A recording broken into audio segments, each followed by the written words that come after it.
여러분은 어떤 메신저를 사용하시나요?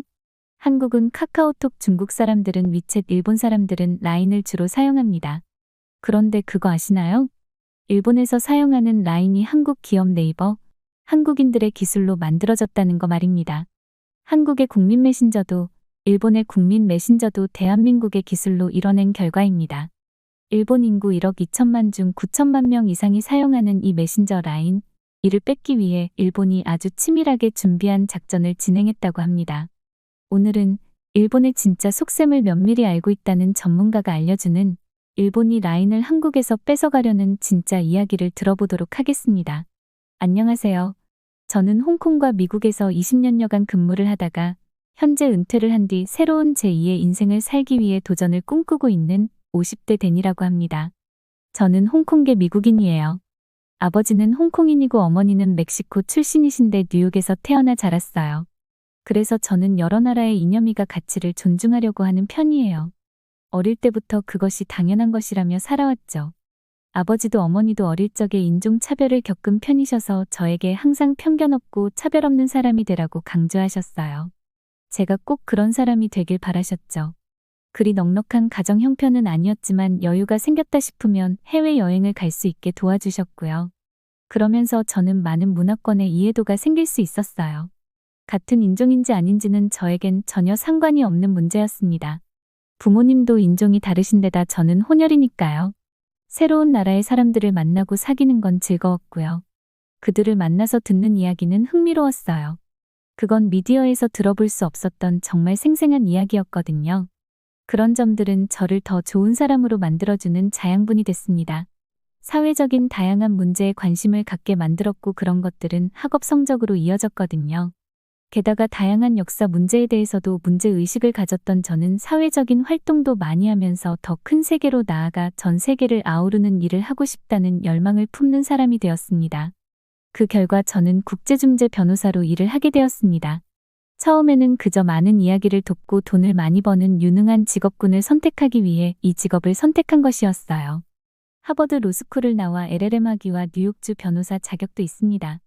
또 와튼 스쿨에서 금융과 경영 분석도 전공하여 MBA 학위까지 취득하였고 다시 하버드 로스쿨에서 상법학 박사학위인 SJD를 받았습니다. 하버드 박사 경력을 갖춘 저는 여러 회사에서 근무를 했어요. 그러고 가장 오래 일한 곳은 홍콩의 국제금융회사였습니다. 그곳은 상당히 큰 규모를 가진 곳으로 국제의 다양한 사건들을 다뤄야 합니다. 금융이야말로 사람들이 살아가는 모든 이해관계와 민첩하게 연결이 되어 있기 때문에 각 나라의 이면을 볼 수밖에 없었어요. 홍콩은 국제금융허브라고 불릴 만한 곳이기 때문에 제가 이 직업으로서 명성을 떨칠 수 있는 아주 좋은 기회라고 여겼어요. 정말 다양한 국적과 경험을 가진 능력 있는 변호사와 전문가들이 넘쳐났죠. 일에 매진하기도 완벽한 환경이었어요. 우린 모두 일에 미쳐 살았죠. 국제적으로 성공을 꿈꾸는 사람들에게는 기회와도 같은 곳이었어요. 그래서 제가 홍콩에서 가장 오랜 기간 근무를 한 것이었어요. 저는 제 인생에서 상당히 많은 욕심을 가지고 있었거든요. 우리들은 국제적인 다양한 상업 분쟁들이나 법적 문제들을 다루게 됐습니다. 제가 다녔던 기업은 상당히 큰 기업이라 규모가 있는 사건들만 맡았고요. 이건 법도 잘 알아야 하지만 결국엔 사람들끼리 협의를 해야 하는 문제이기 때문에 그 나라가 가진 정서나 이해관계, 사회적인 분위기나 관례도 잘 이해를 해야 했어요. 그게 제가 가진 직업의 능력이자 책임이었죠. 중재는 사실은 일반적으로 사적이고 비밀리에 이루어지고 중재 판정은 법적 구속력이 있습니다. 경우에 따라 국제중재 변호사는 국제소송을 진행하기도 합니다. 이는 특정 국가의 법원에서 이루어질 수 있으며 국제법과 해당 국가의 법률을 모두 고려해야 하기 때문에 끊임없는 학습도 필요하죠. 저는 정말 열심히 일에 전념했어요. 많은 사건들을 맡고 해결해 나갔죠. 그러면서 제 연봉만큼이나 명성도 올라갔어요. 자동차 정도를 살 때 걱정 없이 살 정도로 풍족한 연봉을 받게 되었습니다. 많이 벌고 적게 일했습니다. 일도 높게 일을 했어요. 능력이 높아지다 보니 다른 사람이 별로 하고 싶지 않아 하는 어려운 케이스를 맡아서 처리했고 그만큼 많은 보수를 받고 또 많이 쉬었죠. 그래서 남는 시간마다 해외로 여행을 다니며 시간을 즐기기도 했고요. 국제중재 변호사가 되면서 저는 다양한 나라의 사건과 사람들을 접하면서 솔직히 많은 선입견이 생길 수밖에 없었는데요. 그 중에서 제가 가진 선입견은 한국인은 정말 똑똑하다는 거였고, 일본인들은 협상하기 너무 힘들다는 거였죠. 서양 사람들은 대부분 이익적으로 문제가 없으면 크게 어렵지 않게 서로 협의를 해나가는 반면 아시아권 중에서 특히나 중국과 일본의 문제와 부딪힐 때면 저는 매번 기운이 다 빠질 정도로 힘이 들곤 했어요. 이건 사람이나 기업이나 마찬가지였습니다. 같이 일하는 동료 중에서 제가 유일하게 경계하는 사람 또한 한국인 친구였어요. 그는 정말 여유로운 사람이었어요. 저는 그 사람이 뿜는 여유로움과 평정심을 항상 부러워하곤 했어요. 제 인생에서 롤모델이 있다면 그 친구 오스틴 한국 이름으론 수찬이를 꼽을 수 있을 정도일 겁니다. 수찬이는 저보다 더 쉽지 않은 회사 생활을 했습니다. 정말 대단하다는 말이 절로 나오는 그런 친구였죠. 왜냐하면 중국인들과 일본인들의 텃세가 너무 심각했거든요. 홍콩 사람들조차도 제가 일할 처음에는 한국인 변호사에게 일을 맡기기 싫어했어요. 능력을 의심했고 후진국이라고 이야기하기도 했고요. 그러고 중국인 동료는 한국인 동료의 일을 채가는 일도 많았어요. 우리들은 클라이언트가 배당이 되는 것이 아니라 나중에는 클라이언트가 우리를 뽑게 되는데 아무도 한국인을 뽑으려고 하질 않았어요. 다 소문을 낸 수작 때문이었어요. 하지만 그 한국인 친구는 점점 실력으로만 증명을 해냈어요. 아무도 못 해낼 거라고 하는 중재들을 떡하니 해결해 내갔거든요. 어떻게 그런 생각들을 해냈지? 하는 방식으로 이르르 처리해 나갔어요. 그 친구가 일을 하는 방식을 보면서 정말 많은 걸 배웠습니다. 우리는 나란히 성장했어요. 우린 더 큰 기업과 사건을 맡게 되었죠. 이젠 동료들은 그를 인정했지만 우리에게 일을 맡기러 오는 클라이언트가 또 말썽이었습니다. 일을 잘한다고 와서 봤더니 한국인이라며 대놓고 무시를 했어요.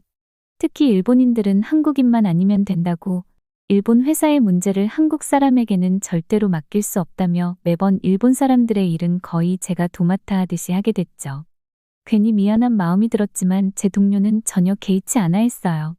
그러고 꾸준하고 묵묵하게 본인의 가치를 증명해 나가는 모습이 정말 멋졌습니다. 저는 특히나 한국을 무시하는 일본 사람들의 태도가 몹시 싫었어요. 근무를 하는 내내 마음에 걸렸죠. 어릴 때부터 차별을 하지 말라고 그런 사람이 되면 안 된다고 배웠던 저로서는 그런 일본인들의 태도가 잘못됐다는 걸 알고 있었습니다.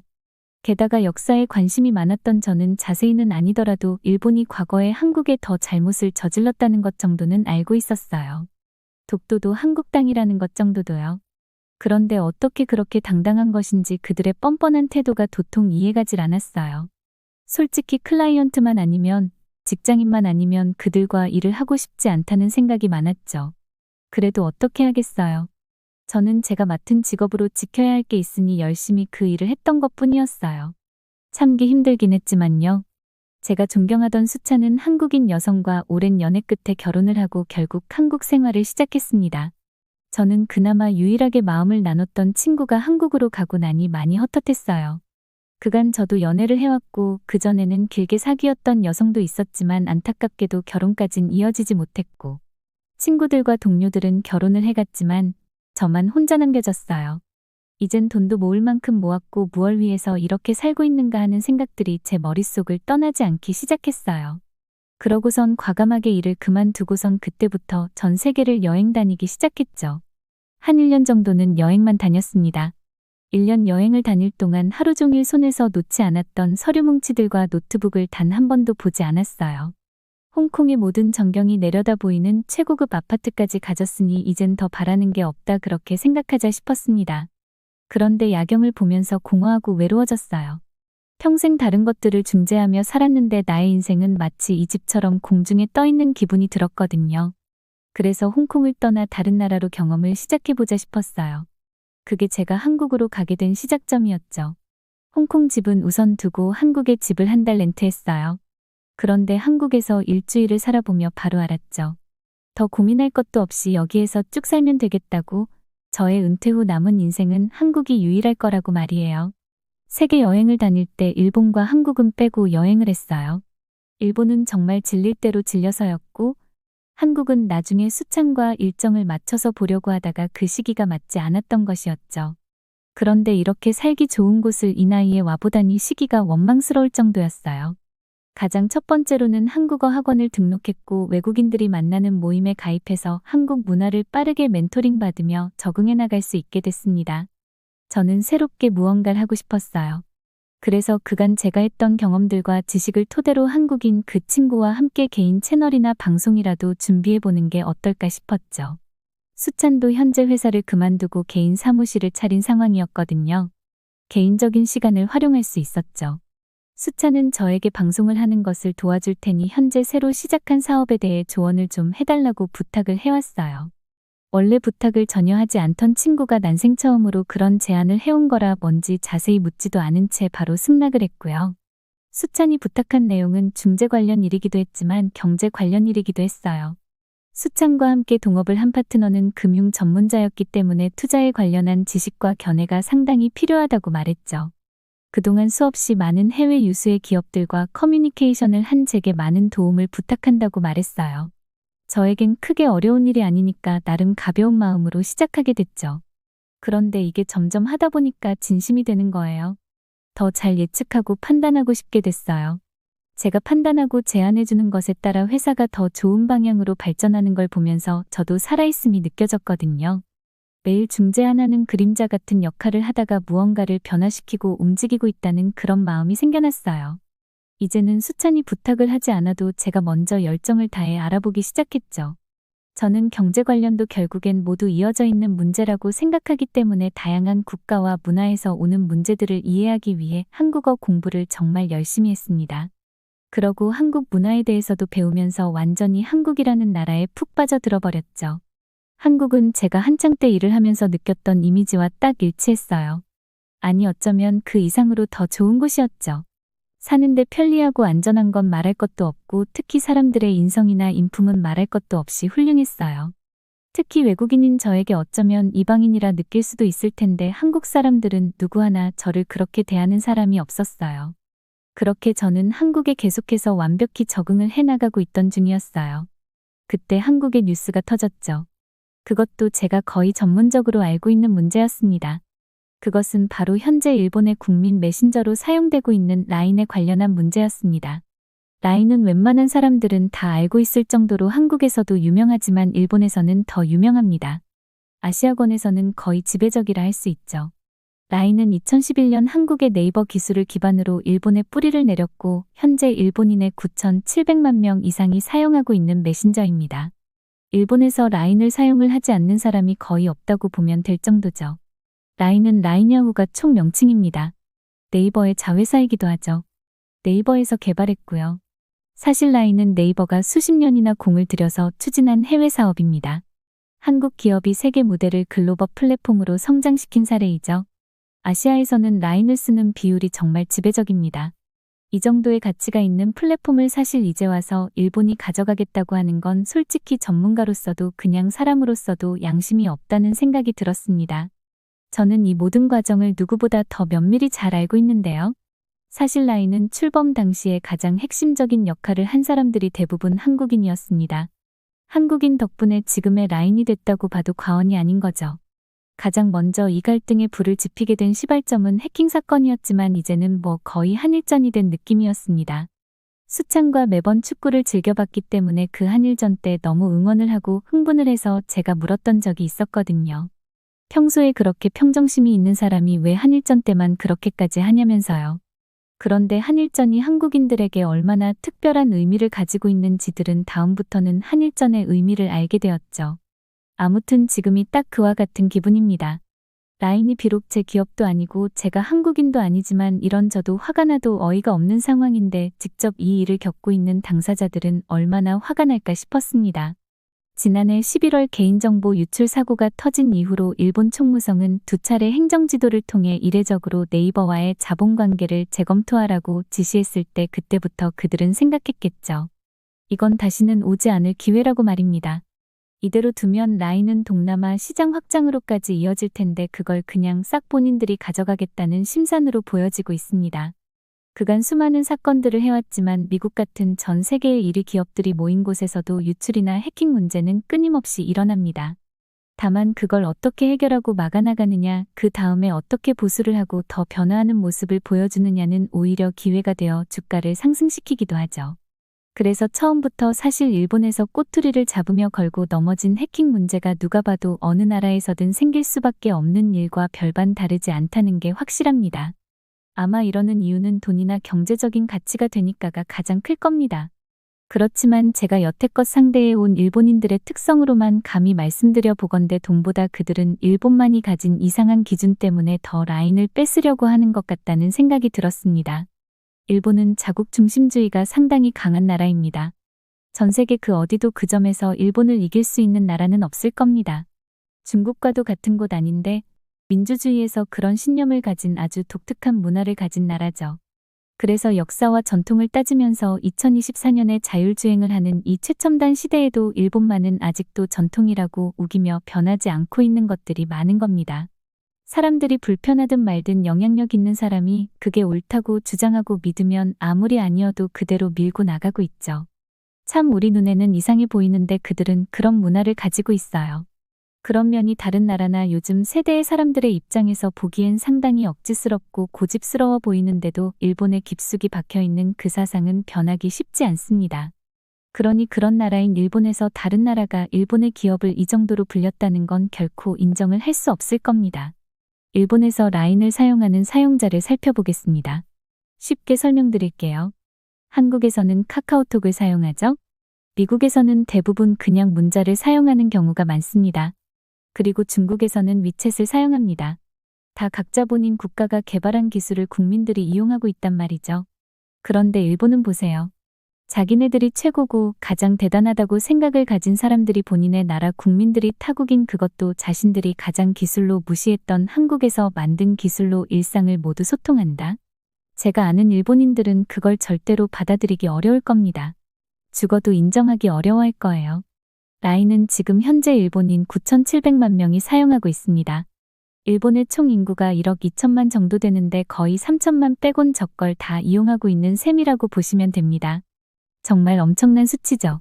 그래서 일본인들은 인정할 수 없을 겁니다. 한국은 죽어도 인정하고 싶지 않은데 일본인들을 이미 장악해버린 것이 한국인 덕분이라는 걸 말이에요.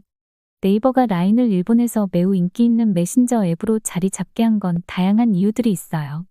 텍스트 메시지, 음성 및 영상 통화, 스티커, 게임, 뉴스, 금융 서비스 등이 포함해 단순한 메시징 앱 이상의 기능을 제공해 엔터테인먼트 서비스를 이용하게 한 겁니다. 한국식으로 편리성을 제공한 거죠. 일본에서 가장 없는 한국형 편리함을 일본 사람들에게 제공을 해준 겁니다. 그들에게 그게 정확하게 먹힌 거고요. 게다가 귀여운 것을 좋아하는 감성을 가진 일본인들을 분석하여 딱 알맞도록 스티커와 이모티콘을 만들었습니다. 그래서 사용자들 사이에서 매우 인기를 올라가게 만들었죠. 다양한 감정을 표현할 수 있는 귀엽고 독특한 스티커들이 대화의 재미를 더해주기도 했고, 이는 거의 그들의 문화처럼 자리 잡게 되었어요. 게다가 누구나 사용하기 쉽게 만들어졌어요. 다양한 사용자들이 편리하게 사용할 수 있게 직관적이고 깔끔한 디자인을 사용해 사용자들의 경험을 향상시켜 주었죠. 이런 한국만이 할 수 있는 서비스가 일본인들의 만족도를 높여서 크게 성공할 수 있었던 거였습니다. 한국만이 할 수 있었던 거였어요. 뭐든지 연동되게 만들었고 어디에서든 뭐든 할 수 있게 만든 건 전 세계에서 한국만이 할 수 있는 기술이었죠. 일본도 그걸 아는 거였어요. 그래서 모든 기술이 정점에 오른 이 시기에 사실 손쉽게 가져가겠다는 것이죠. 트집을 잡으면서요.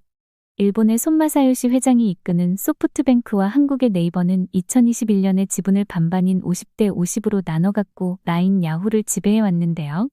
네이버는 라인 야후 지분 64.5%를 보유한 A홀딩스 지분을 절반가량 소유하고 있어요. 라인 야후는 현재 시가총액이 약 25조 원입니다. 그 중에서 네이버는 약 32.3%에 달하는 8조 1천억 원가량을 가지고 있는 셈입니다. 아마 경영권 프리미엄까지 보태 지분까지 매각하면 10조 원 이상의 매각 가치를 가지고 있습니다. 일본에서 다른 나라가 기업을 운영하기란 가장 어려운 국가일 겁니다. 아마 일본에서 운영이 가능한 나라는 미국이 유일할지 모르겠습니다. 그 어느 나라도 다 발 아래라고 생각하니까요.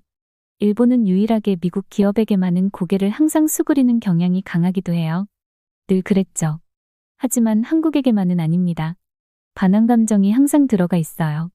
정말 웃긴 건 한국의 기술력이나 능력은 갖고 싶지만 한국은 발 아래인 것처럼 무시하고 싶어하는 두 가지의 개념이 공존하고 있습니다.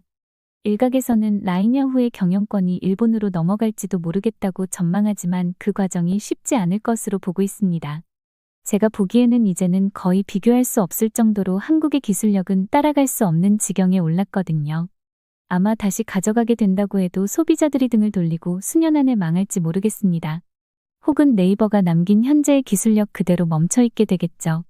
이미 일본 사람들은 급변하는 기술 속에서 편리함을 느끼게 해주는 한국 기술력에 이미 빠져버렸는데 그걸 다시 일본이 가진 실력으로 커버가 안 될 테니까요.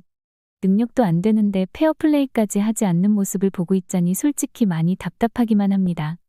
일본은 제가 한창 일을 할 때나 지금이나 하나도 변한 것이 없네요. 저는 계속해서 어떻게 되는지 전망을 지켜볼 겁니다. 한국이 가진 기술력을 바탕으로 만들어진 것들을 최대한 효과적으로 보호하고 권리가 인정되길 바랍니다. 참나, 한강에서 뭘 배울 게 있다고. 그냥 똥물뿐이잖아요. 대체 왜 한국으로 가자고 하는지 모르겠네요. 세느강이랑 한강이 비교나 됩니까? 프랑스의 세느 강 앞에서 여성 2명이 이야기를 나누고 있습니다. 한 여성은 완전히 얼굴이 빨개진 상태로 상사로 보이는 분에게 소리까지 지르고 있는데요. 결국 분에 이기지 못한 듯 이 여성은 눈물을 흘리며 소리까지 지르고 마네요. 대체 이 여성은 왜 이러는 걸까요? 오늘의 사연은 프랑스 파리의 조경가 에블린 마치 씨의 사연입니다. 안녕하세요. 저는 프랑스 파리에 거주하며 조경가로 일하고 있는 에블린 마치라고 해요. 조경가라는 직업이 생소하실 수도 있겠네요. 조경가는 말하자면 어떠한 공간을 아름다운 정원으로 만드는 사람이에요. 여러 가지를 고려해서 그 공간에 어울리는 전체적인 디자인을 하고 많은 요소들을 고려하며 어울리는 식물들로 조화롭게 꾸며져야 한답니다. 말로는 쉬워 보이지만 많이 까다롭기도 하고 강도가 강한 직업이랍니다. 어렸을 때부터 저는 자연을 참 좋아했어요. 사람들이 모르는 식물들도 찾아서 연구하고 구해서 집 앞에 심어보기도 했죠. 자연이 주는 편안함은 사람의 마음을 치유해주는 힘을 갖고 있기도 해요.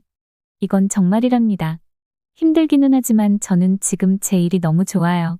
도심 속에 제가 디자인한 아름다운 녹색지대를 보는 것만큼 저에게 만족감을 주는 일도 없거든요. 볼 때마다 그런데 이번에 저에게 조금 어려운 일이 맡겨지게 되었어요. 바로 이번에 진행하게 된 세느 강 작업이었죠. 세느 강 작업은 올해 열릴 2024년 파리 하계 올림픽을 준비하면서 시작이 되었어요. 1923년부터 심각한 오염 때문에 대중에게 폐쇄됐던 세느강이 대규모 정화 작업의 중심에 섰죠. 정부는 1세기 만에 처음으로 강에서 수영할 수 있게 만들겠다는 결심을 했어요. 지금의 강은 엉망진창이었죠. 쓰레기와 하수로 가득했고 낡은 하수 처리 시스템은 오히려 해만 끼치고 있었어요. 그래서 저희 회사는 정부와 협력해서 이 엄청난 일을 하게 됐죠. 세느강 옆에 서서 오염된 물이 흘러가는 걸 보면서 저는 속상한 기분이 들었어요. 정화 작업의 규모가 엄청났거든요.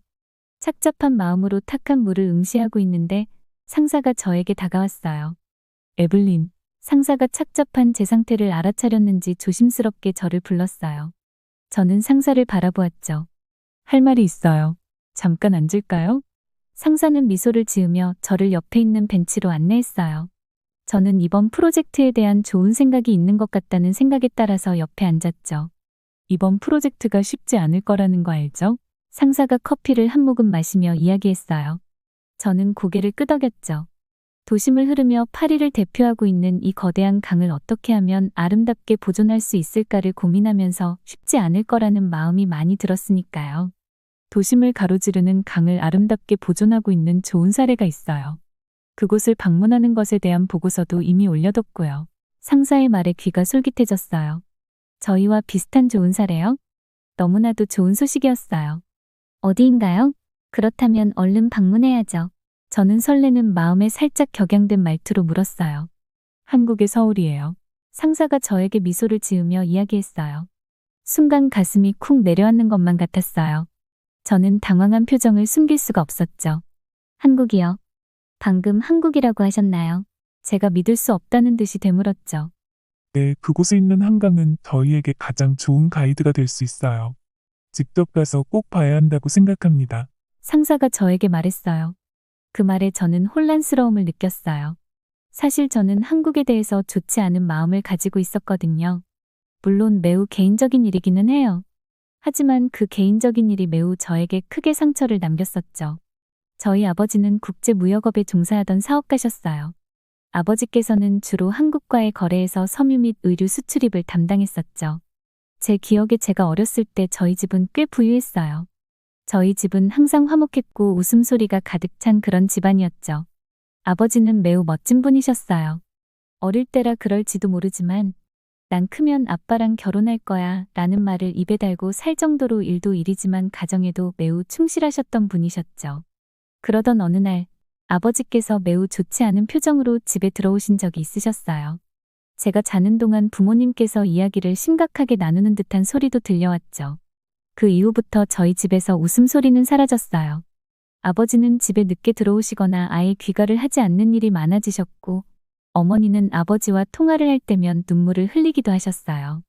아무것도 몰랐던 저는 아버지가 언제 오시냐고 항상 물었지만 어머니는 슬픈 눈으로 웃으시며 곧 오실 거라는 말만 되풀이하시곤 했죠. 그러다 어머니께서 자고 있는 저를 새벽에 흔들어 깨우신 적이 있어요. 저는 그때 어머니의 눈을 잊지 못해요. 두 눈에서 눈물이 흐르고 있었어요. 어머니는 제 앞에서 항상 단단한 모습만을 보여주기 위해 노력하셨었는데 그렇게 숨기지 않고 눈물을 흘리는 모습은 처음 봤죠. 저는 비몽사몽한 상태로 아무것도 모른 채 어머니를 새벽에 따라 나섰어요. 그리고 병원으로 향했죠. 의사 선생님과 이야기를 나누는 어머니를 앉아서 바라보고 있었는데 어머니께서는 대화 중에 결국 주저앉아 땅을 치며 아기처럼 오열을 하셨어요. 그날이 바로 저희 아버지께서 돌아가신 날이었죠. 나중에 저는 아버지께서 갑작스러운 한국 기업과의 계약 불발로 인해 큰 재정적 손실을 입으셨다는 걸 알게 되었어요. 그로 인해 아버지는 몇 달 동안 매일같이 끼니를 거르시고 밤을 새우며 대안을 알아보셨다고 해요. 하지만 상황은 점점 악화되었고 스트레스가 아버지를 짓누르고 말았죠. 아버지는 그렇게 심각한 스트레스를 겪으시다 과로로 돌아가셨다고 어머니께서는 말씀해 주셨어요. 그 말을 들은 이후로부터 솔직하게 한국이 미웠어요. 저는 아버지의 죽음을 한국 탓으로 돌리고 싶었거든요. 아버지가 돌아가신 이후 저희 집안이 많이 힘들기도 했고 제가 너무나도 사랑했던 사람이 힘들게 일하다 돌아가셨다는 건 정말 겪지 않으면 모를 거예요. 이러한 생각에 빠져 저는 너무나도 무거운 마음이 저를 짓누르는 것을 느꼈어요. 하지만 그렇다고 좋은 사례가 있는데 개인적인 마음으로 가지 않는 것 또한 올바른 선택이 아니라는 것도 알고 있었죠. 다만 너무 혼란스러워서 입이 떨어지지가 않았어요. 에블린, 그들은 한강에서 엄청난 일을 해냈어요. 우리는 그들의 방식을 연구하고 여기에 적용할 수 있는 것들이 있다면 가져와야 해요. 무조건 가야 해요. 얼마나 큰 프로젝트인지 아시잖아요. 상사는 저에게 단호하게 이야기했어요. 서울, 한국. 그 말이 제 귀에서 계속 맴돌았어요. 아버지의 기억도 함께 계속해서 떠올랐죠. 오랜 시간 마음속에 묻어뒀던 분노와 슬픔이 한 번에 밀려오는 것 같았어요. 하지만 이번 프로젝트는 너무나도 중요한 프로젝트였고 저는 그 마음을 애써 삼킬 수밖에 없었어요. 네, 알겠습니다. 출발 일정 말씀해 주시면 맞춰 준비할게요. 저는 어두운 표정으로 답했어요. 상사는 밝게 웃으며 제 어깨를 두드려 주었어요.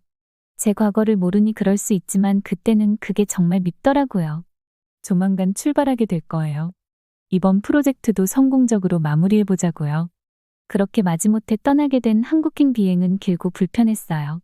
몸도 몸이지만 머릿속에 부정적인 생각과 오래된 편견들이 가득해 정신적으로도 힘들었죠. 물론 열린 마음을 가져야 한다는 걸 알았지만 맘대로 잘 안 되더라고요. 그렇게 오랜 고통스러운 비행 시간이 지나고 마침내 비행기가 서울 상공을 향해 하강하면서 처음으로 도시를 내려다봤는데 보이는 광활하고 활기차 보였어요. 전에 본 적 없는 모습이었죠. 그래도 제 마음은 여전히 회의감으로 무거운 상태였죠. 그렇게 공항에 도착했을 때 저는 깜짝 놀랐어요. 예상보다 공항이 매우 크고 좋더라고요. 먼지한 톨 보이지 않은 하얀 바닥에 많은 사람들이 편하게 쉴 수 있는 편의 공간과 빠르고 효율적인 입국 심사 절차 그리고 친절한 직원들과 밝고 활기차 보이는 관광객들로 붐비는 공항은 솔직히 긍정적인 에너지를 풍기고 있기는 하더라고요. 마음은 무겁지만 매우 인상 깊었어요. 짐을 찾고 상사인 카미유와 함께 게이트를 나서자 저희를 마중 나온 박지훈이라는 분이 저희를 밝게 맞이해 주셨어요. 그는 한국환경운동가로 저희의 안내 가이드 역할을 맡은 분이었죠. 키가 크고 호리호리한 그분은 좋은 인상을 가지고 있었어요. 밝게 웃음을 짓는 적극적인 모습이 조심스러운 제 태도와 극명하게 대비됐죠. 서울에 온 걸 환영해요. 그가 따뜻하게 인사했어요. 부디 오는 길이 편안한 비행이었길 바래요. 괜찮았어요. 전 딱 잘라 대답했어요. 일만 빨리 하고 돌아가고 싶었거든요. 한국인들과 길게 대화를 섞고 싶지 않았어요. 저희 아버지에 대한 예의라고 생각했죠. 어서 시작하죠. 저는 앞만 보고 이야기했고 그렇게 저희는 지훈의 차로 향하게 되었어요. 지훈 씨는 저희를 호텔로 데려가면서 서울의 명소들을 소개해줬어요. 전 그의 말에 집중하려고 노력했지만 마음은 계속 아버지에게로 향하고 있었죠. 제가 어떻게 아버지의 죽음의 원인이 된 나라에서 무언가를 배울 수 있을까요? 알 수 없는 죄책감이 계속해서 저를 짓누르고 있었어요. 다음 날 아침, 우리는 바로 한강 투어를 시작했어요. 솔직히 말하면 첫인상은 실망스러웠죠. 한때 심하게 오염됐던 강은 이제 활기찬 활동의 중심지가 되어 있었지만 전 오로지 더러운 과거의 잔해들만 보이더라고요. 그냥 또 다른 오염된 수로일 뿐이라는 생각이 들었죠. 카미유가 대체 왜 이곳이 좋은 사례라고 이야기한 건지 이해가 가지를 않았어요. 또 저희 경계심으로 인해 지훈과의 대화도 퉁명스럽고 조심스럽게 흘러갔고요. 그렇게 실망스러운 첫인상을 안고 저희는 한강 공원 쪽으로 더 깊숙하게 들어가게 되었는데 그때부터 저는 조금씩 놀라기 시작했어요. 도심 한가운데 자리 잡은 이 한강 공원에서는 광활한 공간 속에서 가족들이 소풍을 즐기고 아이들은 뛰어놀고 사람들은 운동을 하고 있었어요. 지훈은 그런 저희에게 강의 역사에 대해 설명하면서 오염된 수로에서 회복력과 재생의 상징으로 변모한 과정을 자세히 알려줬죠. 1960년대에는 한강에서 목욕할 수 있을 만큼 깨끗했어요. 하지만 공장들이 들어서고 폐수가 강으로 흘러들면서 수질이 나빠지기 시작했죠. 1980년대에 이르러서는 결국 수질이 심각하게 오염되고 말았어요. 전 듣고 있었지만 정신은 이미 눈앞에 풍경에 가 있었죠. 지훈은 제 무관심에 이제 무뎌진 듯 아랑곳하지 않고 계속 말을 이어갔어요. 1988년 올림픽 개최권을 따낸 게 전환점이 됐어요. 시정부는 한강의 환경을 개선하고 도시 기반 시설을 확충하기로 결정했죠. 그게 한강 종합개발계획으로 이어졌어요. 그의 설명을 들으며 저희는 천천히 강둑을 걸었어요. 물은 맑았고 주변은 아름답게 조경되어 있었죠. 사람들은 다양한 수상 스포츠를 즐기고 있었고 강변을 따라 문화 행사들이 열리고 있었어요. 마치 도심 안의 숲속에 들어온 듯한 기분이 들었죠. 그 계획에는 강바닥 준설, 상하수도 시설 개선, 제방을 따라 고속도로 건설 등이 포함되어 있었어요. 이 사업들 중 대다수가 오늘날 수도의 상징물이 되었답니다. 처음에는 내키지 않았지만 솔직히 저는 그 프로젝트의 규모에 감명받지 않을 수 없었어요. 한강의 변화는 놀라웠고 그 변화를 위해 기울인 노력에 감사하지 않을 수 없었죠. 그리고 잠깐 본 한강 공원의 조경과 분위기는 대단했어요. 그 중에서도 특히나 기억에 남는 순간이 있었어요. 바로 색강생태공원을 방문했을 때였죠. 섬세한 조경과 생물 다양성으로 유명한 아름다운 곳이었어요. 조경가로서 전 감탄을 금치 못했죠. 그 공원은 도심 한가운데 있는 완벽한 오아시스였어요. 꼼꼼하게 설계된 습지와 다양한 동식물들이 있었죠. 그곳의 평온함에 매료되었어요. 색강생태공원은 한때 오염되고 방치된 지역이었어요. 하지만 꼼꼼한 계획과 복원 작업을 통해 번성하는 생태계가 됐죠. 헌신과 노력으로 얻을 수 있는 결과를 보여주는 증거예요. 특히 공원의 습지에 감명받았어요. 자연스럽게 물을 걸러내고 정화하도록 설계된 곳이었죠. 공원은 바쁜 도시 한가운데 있는 무성한 오아시스였어요. 도심에 그런 곳이 존재한다는 게 믿기지 않았죠. 정말 경이로웠어요. 하지만 진정 제 마음을 사로잡은 건 선유도 공원이었어요. 버려진 정수장을 개조해 만든 이 친환경 공원은 설계와 자연의 걸작이었죠. 한강이 내려다 보이는 전망대에 서서 황금빛으로 물 위를 비추는 석양을 바라봤어요. 현대적인 서울의 스카이라인과 공원의 자연미가 어우러진 모습은 제 숨을 먹게 하더군요. 그 공간과 깊은 유대감을 느꼈어요. 그곳을 만들기 위해 쏟아부은 노력과 사랑의 깊이를 이해하게 되었죠. 한강을 조경하신 정영선 조경가님은 한국의 1세대 조경가라고 하더군요. 그분은 심지어 세프리 젤리코상까지 수상하신 대단한 분이셨어요. 그 분께서 조경은 땅에 씨를 쓰는 것과 같다고 하셨다고 하는데 그 말이 매우 인상적이었어요. 그 분에 대해서 좀 찾아보았는데 선유도 공원에 대한 한 일화가 매우 인상적이었어요. 정영선 조경가님은 이곳을 조경하며 이 공간에서 사람들이 마음을 다스릴 수 있었으면 하셨다고 해요. 그러던 어느 날 정영선 조경가님께서 선유도 공연을 오픈했을 때 그곳에서 자살을 하러 온 한 남성분을 만나게 되셨는데 그분이 너무나도 많이 울으셔서 왜 우냐고 물어봤더니 처음에는 죽으러 왔지만 이 공원이 너무 아름다워서 마음의 위로를 받는다는 이야기를 했다고 하시더라고요. 그렇게 조경가님은 그 분과 함께 울면서 헤어졌다고 해요. 그 분은 가면서 다시 살아갈 용기를 내셨다고 하더군요. 제가 본 이곳은 확실히 그럴만한 곳이었어요. 그네 형태로 된 벤치에 앉아 나무들에 둘러싸여 한강을 바라보면서 저의 마음도 위로받는 듯한 기분이 들었어요. 참 이상했죠. 미워했던 나라였는데 이곳에서 위로를 받는 듯한 기분이 들다니요. 괜찮으세요? 지훈이 제 옆으로 조심스럽게 다가와 말을 건넸어요. 알고 보니 제가 눈물을 흘리고 있더라고요. 아, 네, 괜찮아요. 제가 대답했죠. 힘든 일이 있으셨나 봐요. 지훈이 말했어요. 네, 사실 한국에 오고 싶지 않았어요. 좋지 않은 기억이 있어서요. 저는 솔직하게 눈물을 닦으며 말했어요. 저도 모르게 술술 이야기가 나오더라고요. 지훈은 제 이야기를 듣더니 조용히 고개를 끄덕였어요. 더 캐묻지 않았죠. 그런데 이상하네요. 그런 제가 이곳에서 위안을 받는 듯한 기분이 든다는 것이 말이에요.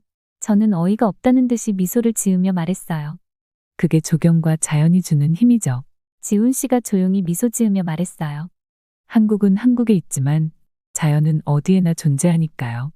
에블린 씨가 한국에 왜 좋지 않은 기억이 있는지는 모르지만 한국 때문이라면 제가 대신 사과드리고 싶네요. 부디 마음이 이곳에서 조금은 편해지셨으면 좋겠어요. 그 순간 제 눈에서는 눈물이 폭포처럼 쏟아지기 시작했어요. 저는 깨달았어요. 사실 아버지께서 돌아가신 건 한국 때문이 아니라는 것을요. 그리고 저 자신도 그 사실을 알고 있었고 그저 탓할 곳이 필요했다는 것을 받아들이게 되더라고요. 이 아름다운 도심 속 자연에 둘러싸인 채로 저는 완전히 달라지고 있었어요. 그렇게 저는 처음으로 편견에서 벗어나기 시작했어요. 한강은 단순한 물줄기가 아니었어요. 그것은 인간의 인내와 희망의 증거였죠. 또한 회복력의 상징이기도 했어요. 한강을 복원하기 위해 지칠 줄 모르고 노력한 사람들처럼 말이죠. 순간 제가 지훈 씨에게 한 행동들이 스쳐 지나가며 부끄러움이 치밀어 올랐어요. 사실 저는 지훈 씨와의 대화는 대체로 끊어버렸고 그가 다가올 때마다 경계하는 태도와 약간의 짜증을 내기도 했거든요. 정말 옳지 않은 행동이었어요. 그렇지만 지훈 씨는 굴하지 않고 저희를 품어주기 위해 노력했어요. 항상 밝게 다가와 주었고 열정을 다해 저희에게 한강에 대해 알려주었죠. 저는 화해할 결심을 하고 지훈을 쳐다보았어요. 아버지와 제 편견에 대해 모든 것을 다 털어놓으며 제가 안고 있던 감정적 짐을 설명했죠. 지훈은 제 이야기를 처음부터 다 들어주며 조용히 고개를 끄덕여 주었어요. 그리고는 자신의 투쟁과 상실을 공유하면서 고통의 보편성과 극복하는 데 있어 공동의 노력이 갖는 힘에 대해서도 이야기해 주었죠. 그렇게 저희는 한 발짝 더 가까워지게 되었어요.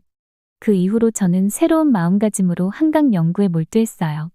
강의 부활에 기여한 혁신적인 기술과 지역사회 주도 프로젝트에 대해 배우고 한국의 문화, 역사, 그리고 강을 복원하기 위해 싸웠던 사람들을 알게 되면서 그들을 존경하게 되었죠. 그렇게 저희는 한강에서 영감을 받아 종합적인 계획을 세울 수 있게 되었어요. 조사 결과를 발표하면서 세느강 정화를 위해 한국에서 배운 교훈을 열정적으로 이야기하며 협력적 접근법을 지지했죠. 세상을 보는 새롭고 포용적인 관점을 받아들이는 제 변화된 모습이 확실히 저 스스로도 느껴졌어요. 숙소에서 저의 열정적인 모습을 보며 상사는 조금 놀란 듯 했어요. 에블린, 좀 변한 것 같네. 물론 좋은 의미로 말이야. 상사가 저를 놀란 듯 쳐다보며 이야기했어요. 그래요? 아마도요. 한강의 기적일 수도 있겠네요. 제가 의미심장한 미소를 지으며 답하자 상사는 무슨 소리인지 물었어요. 하지만 저는 미소를 지으며 일을 진행할 뿐이었죠. 저에게는 정말 또 다른 의미로 한강의 기적이 일어났다고 밖에 할 수 없었으니까요. 어느 석양역 다시 한강을 방문한 저는 물 위로 금빛과 주황빛이 반짝이는 걸 보며 제가 걸어온 여정을 되돌아봤어요. 그 여정에서 한강 그리고 한강의 이야기와 깊은 유대감을 느꼈죠. 단순한 편견과 고통만 보았던 곳에서 아름다움과 희망을 발견하는 깊은 변화를 겪었다는 걸 깨달았어요. 서울은 저에게 회복력과 재생이 가능하다는 걸 가르쳐줬어요. 아무리 극복하기 힘든 도전에 직면해도 말이죠. 한강은 공동의 노력과 자연의 아름다움이 지닌 힘을 보여주는 증거였죠. 그건 평생 잊지 못할 교훈이에요. 변화는 내면에서 시작된다는 것, 그리고 가장 오염된 강도 본래의 영광을 되찾을 수 있다는 것 말이죠. 다음 날 아침, 저희는 또 다른 여러 주요 지점을 둘러보기로 했어요. 각 지점은 한강 변화의 다른 측면을 보여주었어요. 첫 번째 목적지는 한강 수자원 관리 시스템에서 중추적인 역할을 하는 잠실 수중보였어요. 잠실 수중보는 1984년에 한강 종합개발계획의 일환으로 건설되었다고 해요. 주된 목적은 강의 수위를 조절하는 거였죠. 홍수를 예방하고 일정한 유량을 보장하기 위해서요. 수중보 위에 서서 지훈이 그 중요성을 설명했어요. 잠실 수중보는 일정한 수위를 유지하는 데 도움이 돼요. 홍수를 막고 도시의 안정적인 물 공급을 보장하는 데 필수적이에요. 강 생태계의 중요한 부분이기도 해요. 수중 생물의 균형을 유지하는 데 도움이 되거든요. 저는 설명을 들으며 눈앞의 공학적 경이로움에 감명받았어요. 수중보는 인간의 독창성과 결단력을 보여주는 증거였어요. 불과 수십 년 전만 해도 이 강이 그렇게 오염돼서 손쓸 수 없을 거라고 여겨졌다는 게 믿기지 않더라고요. 다음으로 간 곳은 수질 모니터링 시설이었어요. 지우는 시정부가 한강의 수질을 개선하기 위해 엄격한 조치를 시행했다고 설명했죠. 하수 처리 시설 개선, 산업 폐기물 규제, 엄격한 수질 기준 시행 등이 포함됐어요. 2003년부터 2007년까지 북한강 상류의 연평균 부유물질 농도는 리터당 12.3mg이었어요. 오염원 관리구역으로 지정된 이후 59.5% 감소해서 리터당 5mg이 됐죠. 같은 기간 남한강 상류의 수질은 리터당 43.5mg에서 12.9mg으로 69.7% 감소했어요. 수치는 인상적이었어요. 한강을 깨끗하게 만들기 위한 노력이 성과를 거두고 있다는 게 분명했죠. 수질이 크게 개선돼서 다양한 수상 활동이 안전해졌고 전반적인 생태계 건강에도 기여했어요. 투어를 계속하면서 한강을 따라 여러 공원과 레저 시설을 방문했어요. 가장 인상 깊었던 곳 중 하나는 반포항 강공원이었는데 유명한 달빛무지개분가 정말 아름답더라고요. 색색의 조명과 동기화된 물줄기를 자랑하는 이 분수는 지역 주민과 관광객 모두에게 인기가 많았어요.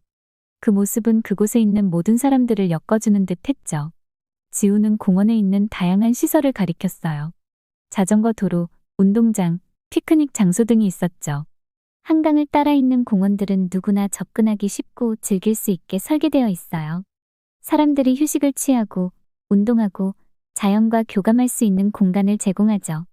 또 여의도 한강공원도 방문을 했는데 그곳은 문화 행사와 활동의 중심지더라고요. 매년 수백만 명의 관람객을 모으는 서울 세계불꽃 축제가 이 공원에서 열리고 있었어요. 또한 밤도깨비 시장과 같은 먹거리 행사들도 진행이 되고 있었죠.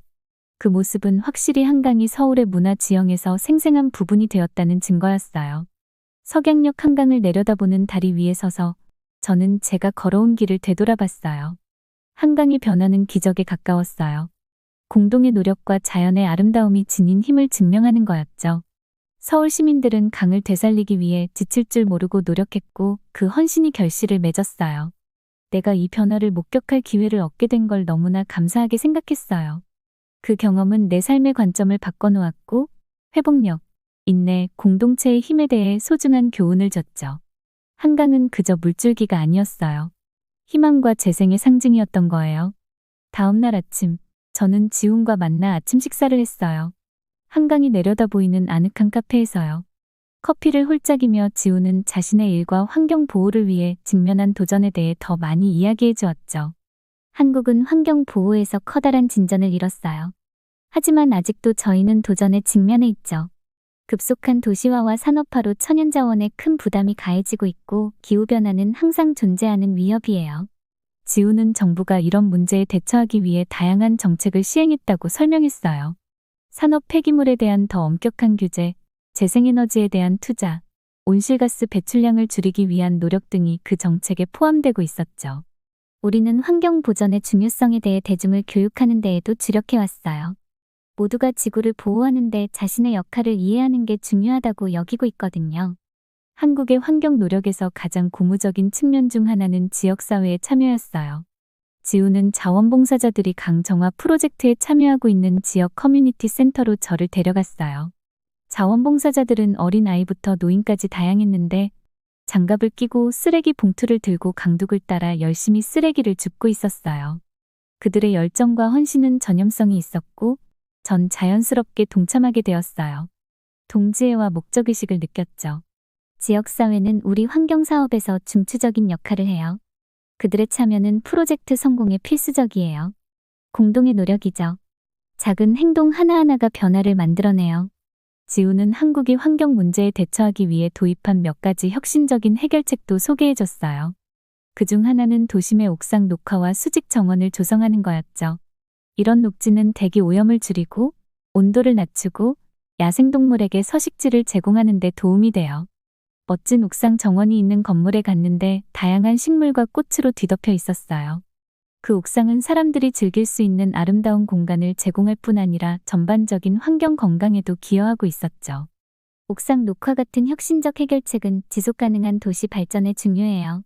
기후변화의 영향을 완화하고 도시 거주자의 삶의 질을 개선하는 데 도움이 되거든요. 또 다른 주요 관심사는 재생에너지였어요. 한국은 화석연료 의존도를 낮추기 위해 태양, 풍력, 수력 발전에 상당한 투자를 해왔더라고요. 서울 외곽에 있는 태양광 발전소를 방문했는데 태양광 패널이 끝없이 펼쳐져 있었어요. 지훈의 설명에 따르면 이 발전소는 수천 가구에 전기를 공급할 수 있을 만큼의 전기를 생산하면서 상당한 양의 탄소 배출을 줄이고 있다고 해요. 재생에너지가 미래예요. 후세대를 위해 지속가능한 미래를 보장하려면 깨끗한 에너지원에 계속 투자해야 해요. 그렇게 서울에서의 시간이 끝나갈 무렵 저는 그 경험과 교훈에서 얻은 깊은 감사함을 느꼈어요. 제 처음의 편견은 한국과 한국 사람들에 대한 존경심과 존중으로 대체되었죠. 한강의 변화, 풍부한 문화유산, 혁신적인 환경 솔루션은 모두 한국인의 회복력과 독창성을 보여주는 증거였어요. 변화가 가능하다는 걸 배웠죠. 극복할 수 없어 보이는 도전에 직면해도 말이에요. 공동의 노력과 헌신이 놀라운 결과로 이어질 수 있다는 사실까지도요. 서울에서의 마지막 밤, 저희는 지훈과 함께 한강을 따라 마지막 산책을 했어요. 해는 지고 있었고 물 위로 황금빛이 드리웠죠. 걸으면서 우리가 걸어온 길과 배운 교훈을 되새겼어요. 지훈 씨, 저희를 잘 안내해 주셔서 그동안 너무 감사했어요. 덕분에 저에게도 그리고 저희 프로젝트에도 너무나도 큰 도움이 되었어요. 지훈이 미소를 지었어요. 그 말을 들으니 기쁘네요, 에블린. 저야말로 함께 할 수 있어 즐거웠어요. 한강의 기억이 당신의 일에서 계속 긍정적인 영향을 미치길 바랄게요. 지훈의 말에 저희는 미소를 지으며 서로를 쳐다보았어요. 서로 말은 하지 않았지만 서로에게 소중한 사람이 되었다는 걸 알 수 있었거든요. 짧은 시간 내에 한국에서 제가 이렇게나 바뀌게 되었다는 것이 정말 믿기지가 않아요. 완전히 새로운 사람으로 태어난 것 같은 기분이 들거든요. 그렇게 저희는 파리로 돌아와 한국에서 얻은 지식과 통찰을 프로젝트에 적용하고 싶어 했어요. 팀의 조사 결과를 발표하면서 한강 모델에서 영감을 받아 세느강 정화에 협력적인 접근 방식을 취할 것을 열정적으로 주장했죠. 작업을 시작하면서 새로운 목적의식과 결단력을 느꼈어요. 한국에서 배운 교훈 덕분에 삶과 공동의 노력이 지닌 힘에 대한 새로운 관점을 갖게 되었죠. 세느강도 한강처럼 예전의 영광을 되찾을 수 있다는 확신이 들었죠. 한국은 저에게 극복이라는 단어의 중요성을 가르쳐줬어요. 전 그 교훈을 매일 가슴에 새기고 살아요. 그 교훈은 가장 오염된 강도 헌신과 노력으로 예전의 영광을 되찾을 수 있다는 사실을 상기시켜주고는 하죠.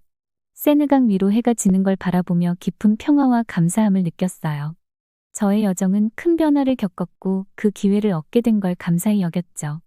한강은 제 삶을 바꿔놓았고 전 그 점을 늘 고마워할 거예요. 지치지 않는 노력과 헌신만 있다면 변화는 어렵지 않아요. 한강이 재탄생처럼 우리 주변의 세상도 더 나은 곳으로 만들 수 있다는 믿음 말이죠. 한국은 저에게 그걸 알려주었어요. 한 번씩 힘든 마음이 들 때마다 저는 다시 한번 선유도 공원에서의 일을 떠올리고는 해요. 그럼 마음이 평안해지는 것을 느낄 수가 있거든요. 여러분도 꼭 한번 나중에 한강을 가실 일이 있다면 충분히 느끼고 오셨으면 해요. 그리고 저희 세느강도 한번 들려주시고요. 한강을 통해 저는 한국의 환경 보호의 중요성과 열린 마음, 끈기의 힘에 대해 더 깊게 알 수 있게 되었고, 그로 인해 감사함을 느껴요. 또 더 넓은 관점과 마음을 갖고 성장한 저를 만들어준 한국과 한강 그리고 지훈 씨에게 큰 감사를 드리고 싶어요. 나중에 꼭 한 번 더 한국을 방문하려고 해요. 제 이번 이야기는 여기서 끝이지만 다음에 다시 한국을 방문하고 한 번 더 찾아올게요. 모두들 제 긴 이야기를 들어주셔서 감사합니다. 모두 좋은 하루 되세요. 위에 다른 따뜻한 사연들도 있으니 꼭 시청해주세요. 구독과 좋아요 부탁드릴게요. 끝까지 시청해주셔서 감사합니다. 그럼 내일 또 만나요.